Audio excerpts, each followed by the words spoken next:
मुंबईतील विधान भवन परिसरामध्ये आग लागलेली आहे। यावेळी एक महत्त्वाची बातमी, मुंबईतल्या विधान भवनामध्ये आग लागलेली आहे। मुंबईतील विधान भवन परिसरातली ही आगीची दृश्य यावेळी समोर आलेली आहेत।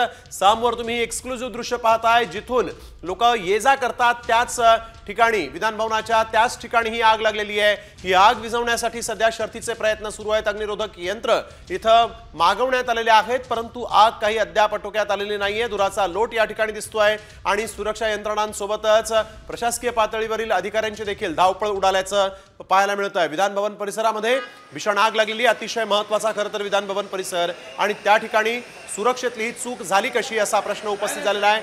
आग नेमकी कशी लागली असा प्रश्न उपस्थित झाला आहे।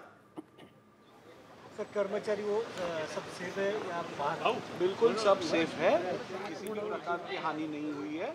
ये मशीन में जो हानि हुई है उसका जायजा करके आगे का जो निर्णय लेना है वो लिया जाएगा। ओके। तर सगळे सुरक्षित आहेत, कुठलीही इजा कुणालाही झालेली नाही, परंतु यंत्रसामुग्री जी आहे ती जळाली असल्याचं या ठिकाणी आता राहुल नार्वेकर यांनी सांगितलेलं आहे। आपण बघतोय विधान भवन परिसरामध्ये ही भीषण आग लागलेली, धुराचे प्रचंड मोठे लोट या ठिकाणी आलेले आहेत। नियंत्रणात आणण्यात आलेली आहे।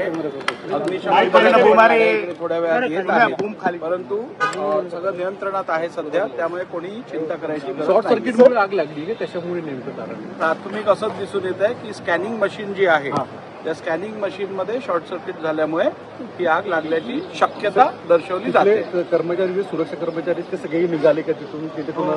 सगळे बाहेर निघालेले आहेत। आग आता जी शॉर्ट सर्किटनी झालेली आग होती ती पण नियंत्रणात आणण्यात आलेली आहे, आणि आता इकडे फायर ब्रिगेडच्या पण गाड्या येऊन तपासणी करून योग्य कारवाई करतात। नियंत्रणात आणण्यात आलेली आहे। अग्निशमन थोड्या वेळात येत आहे।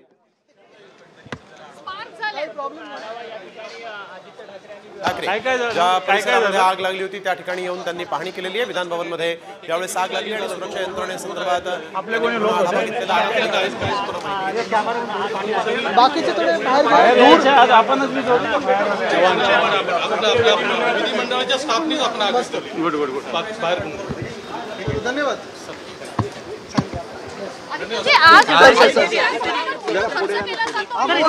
थांबा थांबा एक मिनिट, जरा जरा थांबा।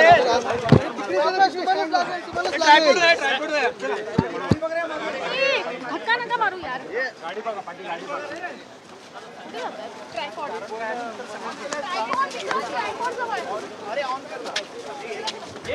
आदित्य ठाकरे यांनी देखील तातडीनं विधान भवन परिसरामध्ये येऊन ज्या ठिकाणी आग लागली होती त्या परिसराची पाहणी केलेली आहे। स्कॅनिंग मशीनला ही आग लागल्याचं यावेळेस राहुल नार्वेकरांनी सांगितलं होतं आणि त्यामुळे इथं धूर झाला, परंतु तातडीनं ही आग आटोक्यात आणण्यात आलेली आहे।